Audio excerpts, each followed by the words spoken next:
Waandishi wa habari, karibuni. Nashukuru kwamba mmeunga mkono kwenye ziara hii. Karibu. Kwanza tumepokelewa kwa heshima kubwa sana, na hii ni kwa sababu uhusiano wetu sisi na Russia ulianza siku nyingi mwaka 1961 na ni siku mbili tu baada ya Tanzania kupata uhuru bara, Russia ilitambua taifa la Tanzania, na mwaka 64 siku mbili tu baada ya Zanzibar kutangaza serikali mpya na kuondoa mtawala wakati huo, Russia ilitangaza kutambua serikali ya mapinduzi Zanzibar. Lakini tulipofanya muungano, Russia ilikuwa ya kwanza kutambua muungano wetu.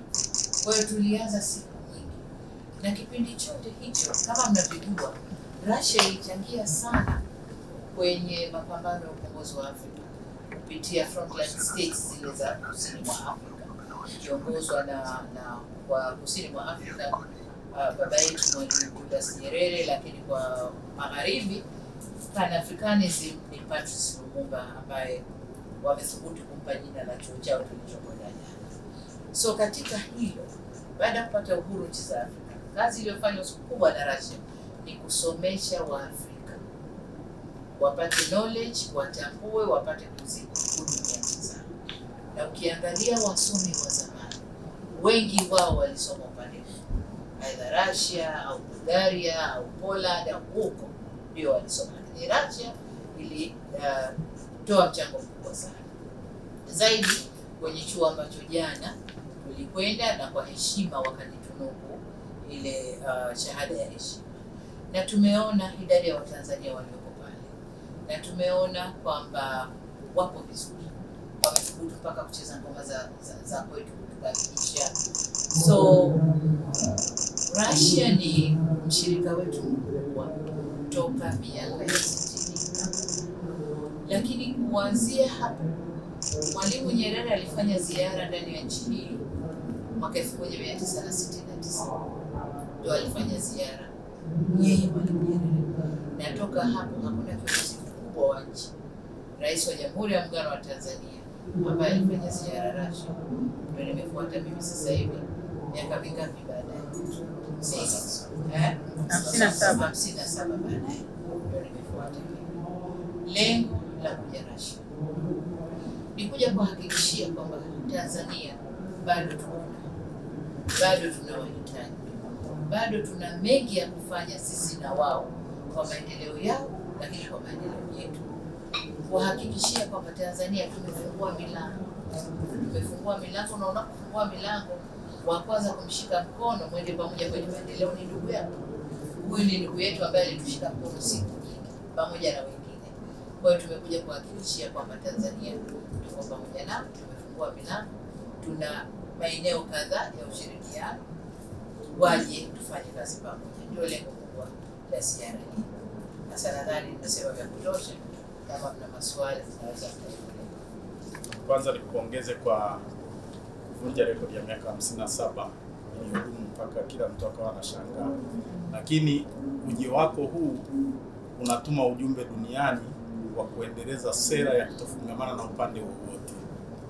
Baada ya kukutana na Rais Putin, umeonaje nafasi ya Tanzania katika kuendeleza hiyo sera ya kutofungamana na upande wowote, na wenzetu wa pande zote za dunia kutuelewa kwamba tunataka kujenga uchumi wa pamoja?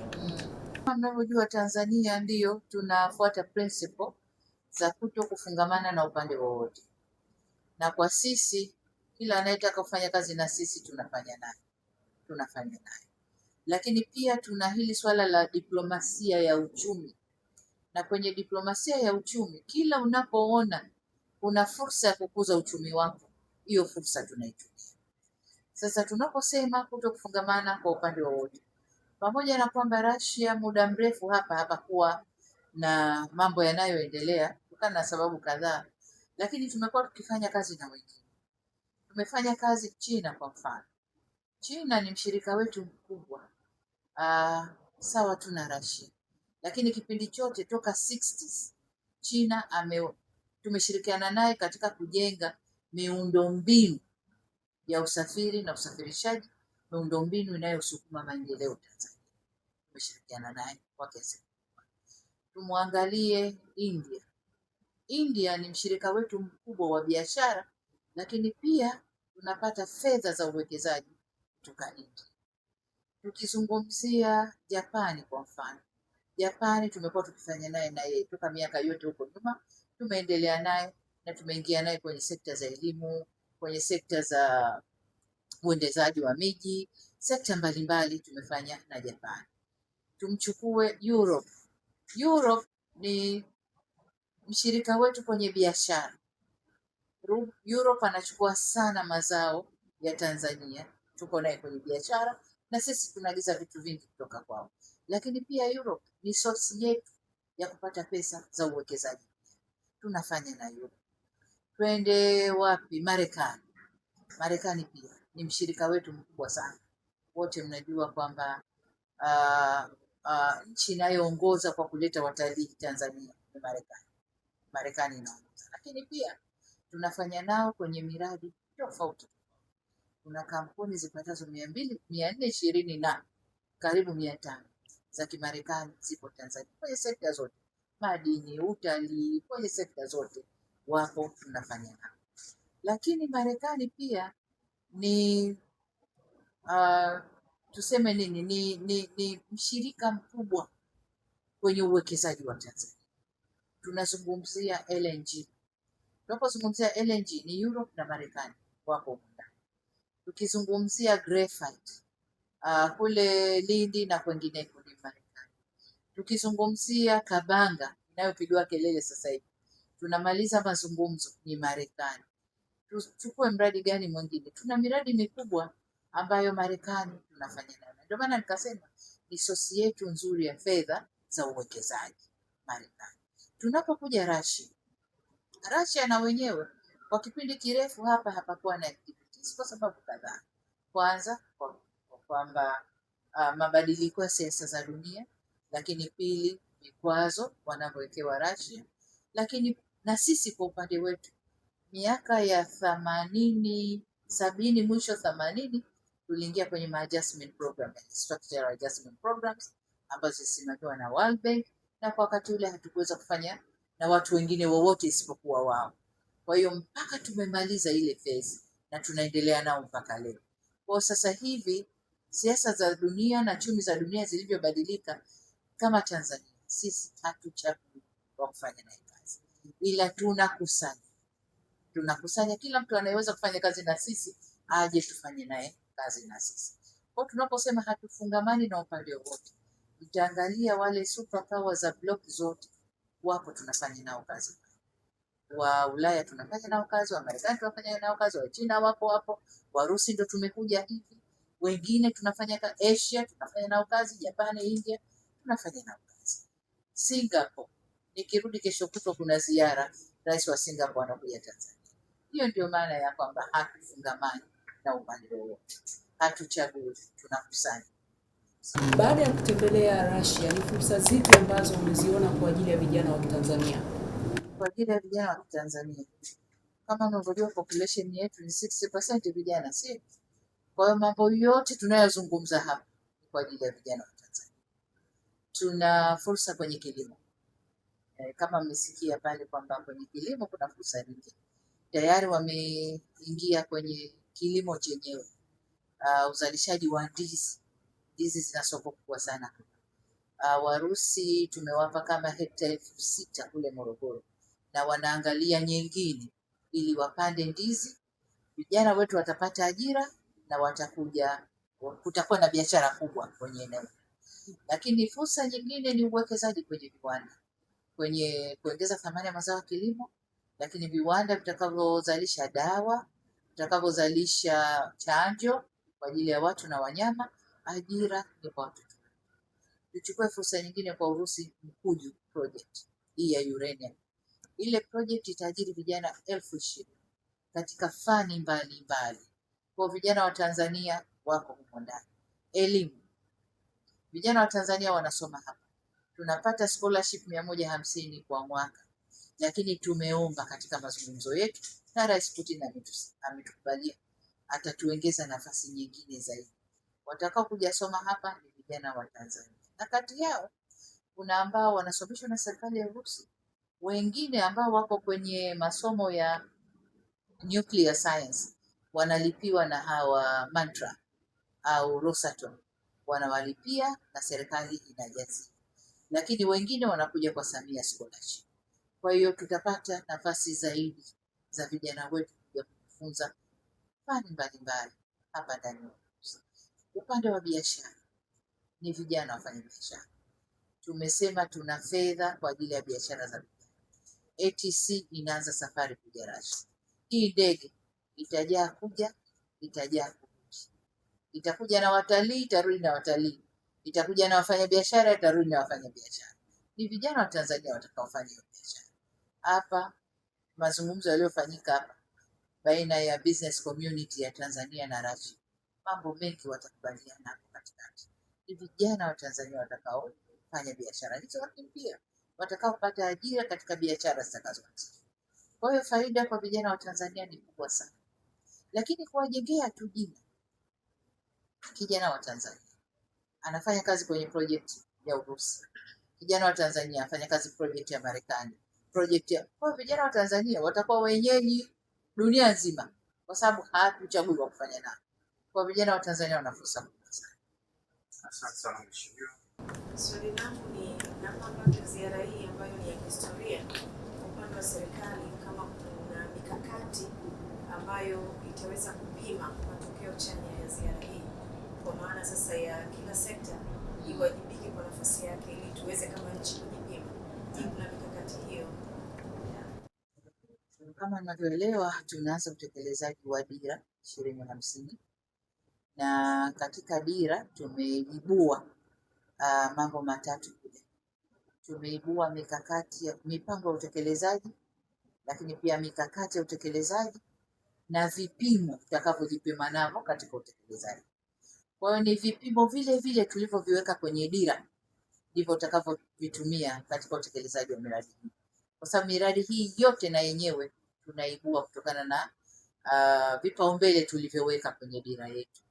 Kwa hiyo tutakuwa na mfumo mzuri tu wa kujipima, tumefikia wapi, tunakwenda wapi, wapi tuko nyuma. Kwa hiyo jinsi ya kujipima tayari inaelezwa kwenye dira yetu ya miaka 25 inayokuja. Asante. Ningependa kufahamu kuhusu nyuklia. Umezungumzia sana maendeleo ya teknolojia na nyuklia. Katika uzalishaji wa umeme, wenzetu wa Kumbeni wanazalisha zaidi ya gigawati 200. Na sisi tuko gigawati 400. Namna gani tutatumia nyuklia katika kuzalisha, hususan hasa tukiwa tuna SGR na pia tunatumia? Asante. Nadhani katika business forum inayokuja tutasikia tunasema habari ya uzalishaji wa umeme kutumia nyuklia, lakini mipango yetu ni kwamba ifikapo 2030 tuwe na megawatts 8,000 kwa kutumia vyanzo mbalimbali, renewable energies, maji, jua, upepo, lakini sasa tunajielekeza kwenye nyuklia ambayo hii nayo lengo letu tukifika mwisho wa utekelezaji wa dira tuwe na megawatts 70,000. Sasa kuna teknoloji mpya ndani ya dunia, kwa sisi ni mpya, duniani imeshafanyika sana, ya kutumia nuclear energy. Kwa sisi wa Tanzania miaka 10-15 iliyopita, ukisikia kuzalisha umeme kwa kutumia nuclear energy, kila mtu alikuwa anaruka na tunakataa. Nuclear energy hapa na hapa na hapa, hatujui kwamba lile jambo lina faida. Na kwa bahati nzuri Mungu katupa ile resource inayotoa nuclear energy. Tanzania ina deposit kubwa ya uranium, nadhani ni ya pili ya tatu ndani ya Afrika. Na hiyo uranium ndio inayotoa nuclear energy ambayo itazalisha mambo mengine, lakini na umeme. Sasa tumeingia mkataba na wenzetu wa Urusi, kampuni ya Rosatom, kwa kampuni yao iliyoko Tanzania inaitwa Mantra Tanzania, ndio wanafanya utekelezaji wa hiyo. Wamefanya majaribio ya awali ya kuchimba uranium yenyewe, waone quality na waone the way wanavyoweza kupata kwa wingi. Wamepata, na kama mnavyoelewa nilikwenda kufanya uzinduzi na nikaona hiyo uranium ni kitu gani, lakini wanasema kwamba teknoloji walioitumia kwenye majaribio imeleta faida, lakini haikufikia ufanisi. Wamepungukiwa kwa 25%. Kwa walichofanya ndani ya kipindi chote hichi ambacho wako kimya, wameongeza technology. Sasa wende wakakave ile gap ya 25%, wasiwe na upungufu, wachimbe au wakate matokeo makubwa zaidi. Sasa katika hapo watakapokuwa wanazalisha hiyo uranium, kuna uranium ambayo wataichukua, add value. Wanachimba mchanga, uranium ni changa tu, madini yako kwenye hilo mchanga. Wanalipepeta mpaka wanapata madini yenyewe. Yale madini mengine watasafirisha kwa matumizi yao, mengine watazalishia umeme pale. Na tumeanza mazungumzo, tunakwenda nao. Uzalishaji wa umeme wa nyuklia kuna masharti mengi ya ile taasisi ya ulimwengu ya atomic energy, nuclear atomic energy. Kwa hiyo inabidi mazungumzo yetu yafuate masharti yote mpaka tutakapokubaliana, ndipo sasa tutazungumzia kuingia kwenye mikataba ya uzalishaji. Na kwa wao wanasema ikifika mwaka 2029 kinu cha mwanzo cha uzalishaji umeme wa nyuklia itakuwa tayari. Kwa hiyo tunakwenda huko, lakini tuna kazi kubwa ya kuwafundisha Watanzania, kuwaeleza kwamba umeme huu hauna hatari. Umeme huu ni umeme kama mwingine, na unakwenda kutuongezea kwa kiasi kikubwa umeme wetu Tanzania, na kufanya Tanzania tunaposema ni epicenter ya biashara, basi iwe kweli epicenter ya biashara. Tutauza umeme, tutavutia uwekezaji, tutafanya mambo mengi kwa kuwa na umeme mwingi kiasi. Leo unahitimisha ziara yako ya kihistoria hapa Urusi. Naomba kufahamu unaondoka hapa ukiwa na kumbukumbu ipi kuelekea nyumbani? Kumbukumbu ya kwanza, heshima tuliopewa kama Tanzania. Nadhani wote mmeona mapokezi tuliopewa, lakini kubwa ni ile kwamba niseme ni kama tumekupatia. Njoni ndugu zetu, muda mrefu hatujaona, mlikuwa wapi? Mlipotelea wapi? Hebu njoni ndugu zetu. Hilo pia ni kumbukumbu. Lakini jengine ni utayari wa Warusi kufanya kazi na sisi. Kama tulivyosema, tumekuja kwa mazungumzo, lakini tayari mambo mengine yameanza kutekelezwa. Kuna miradi ambayo imeshaanza kutekelezwa. Kwa hiyo utayari wa Warusi. Lakini tumekuja na maombi makubwa ambayo yote yamepokelewa. Tumekuja na kuomba kuongezwa scholarship. Kadiwa imepata. Tumekuja na ushirikiano kwenye maeneo kadhaa, na kwa bahati sisi tulikuja na maeneo kama 7-8, na tukawakuta wenzetu wameshaisoma dira yetu na wameibua maeneo 9. Wanasema sisi tumeisoma dira yenu, tumeibua maeneo 9. Sisi tumekuja na 8. Kwa unaona kwamba lugha zetu zinafanana. Kwa hiyo ile kukubaliana na kwamba sasa tuko tayari kuanza kazi na nyinyi ni ufanisi mkubwa sana. Hii ziara imefanikiwa mikubwa sana. Teknolojia nyuklia ina sehemu kubwa pamoja na umeme. Kwa sasa hivi sisi hasa tunahitaji kitu gani hasa katika teknolojia nyuklia? Tunahitaji watupe kitu gani hasa ambacho kitaweza kutusaidia kwenye teknolojia? La kwanza ni elimu kuhusu kutambua teknolojia ya nyuklia. Lakini tunapoingia kwenye teknolojia ya nyuklia, tunahitaji nuclear engineers, engineer watakaofanya kazi kwenye haya majambo haya. Tunawahitaji, na fortunately au kwa bahati nzuri pale ndani ya Urusi hii Mantra wanasomesha, na jana pale kulikuwa kuna kasichana kamoja kanafanya PhD kuhusu nuclear engineering. Amekuwa sponsored na Mantra, yuko pale yeye na wenzake. Kwa la kwanza elimu, kwanza kwa wananchi kujua vizuri, lakini la pili wataalamu wetu wa ndani kuifahamu vizuri. ili watakapofanya mambo yao wasije wakatuchenga na wakatudanganya. Kwa la pili hilo. La tatu ni products zinazotokana na hiyo nuclear, na product kubwa hapa ni umeme. Sasa kama kutakuwa kuna by products nyingine, tuta negotiate nini tunaweza kukubali na kuchukua kutoka kwao. Lakini kubwa, Tanzania tuna ile agency ya Atomic Energy ambayo kwa muda mrefu inafanya kazi, lakini haiko active kama inavyofanya kazi sasa hivi. Kwa hiyo ushirikiano wa wizara huku na kushirikiana na mambo ya nuclear na ile agency yetu au wakala wetu wa Atomic Energy kule Arusha, sasa hivi ule wakala utakuwa na kazi kubwa kufanya, na watasimamia vyema teknolojia ya nuclear pale. Kuna wataalamu well trained, lakini hawako na kazi kufanya. Naambiwa pale Nelson Mandela Arusha, wenzetu wa magharibi walitengeneza nuclear energy pale, somehow tukakosana, wakalifinika, liko pale limefinika. Sasa labda kwa sababu tuna uzoefu na sasa tunataka kuitumia, hawa wenzetu watakwenda kujitizama lilifinikwa lifikia hatua gani. Je, tunaweza tukalifufua wakalitumia tukatengeneza kitu cha maana. Lakini nuclear energy tunatumia hospitalini, kwenye mionzi, kwa wagonjwa wa kansa na magonjwa mbalimbali tunatumia hospitali. Kwa hiyo kuna matumizi mengi ambayo tunaweza kutumia kwa nuclear energy, lakini cha muhimu umeme.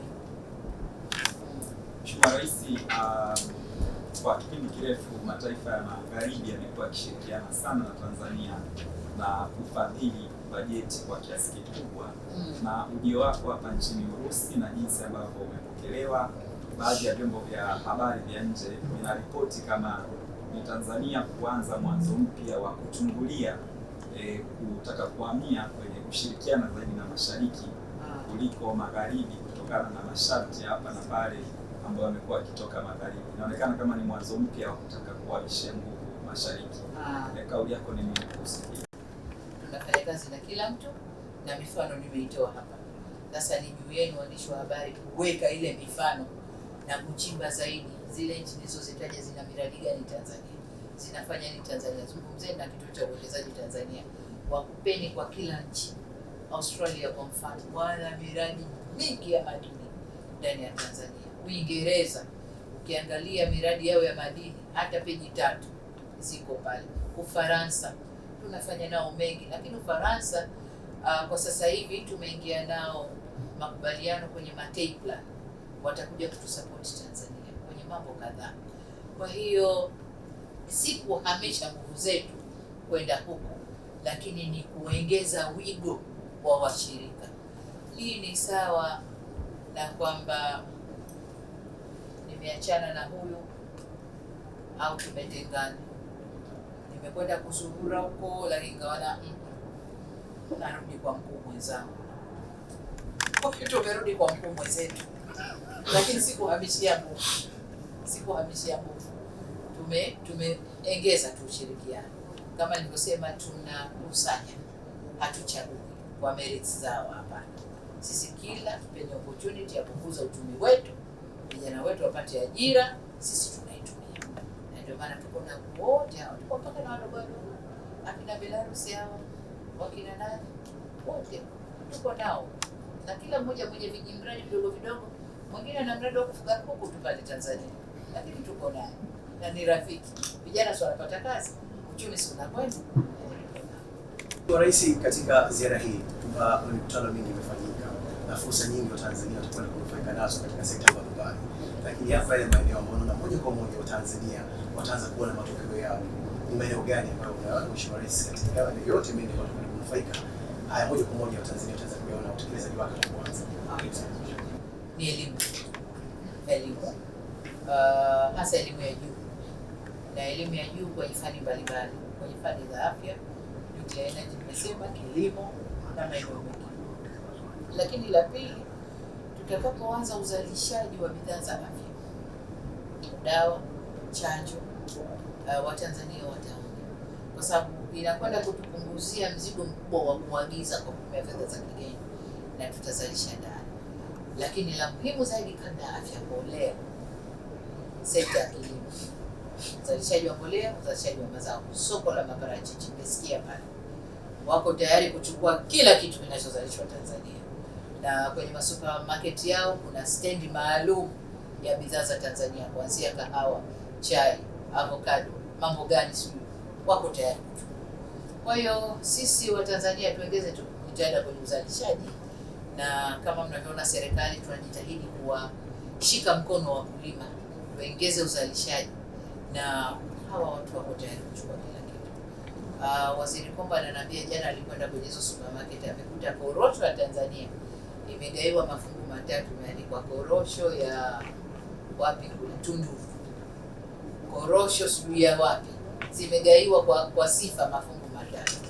Kwa hiyo na wako tayari kuja Tanzania. Tuna industrial park ya kubambua korosho, washirikiane na sisi, waweke mashine zao, waajiri vijana wetu, to add value, waongeze thamani kwenye korosho, watoke pale na packages zao, hii korosho ya Tanzania lakini ya kampuni fulani ya Urusi.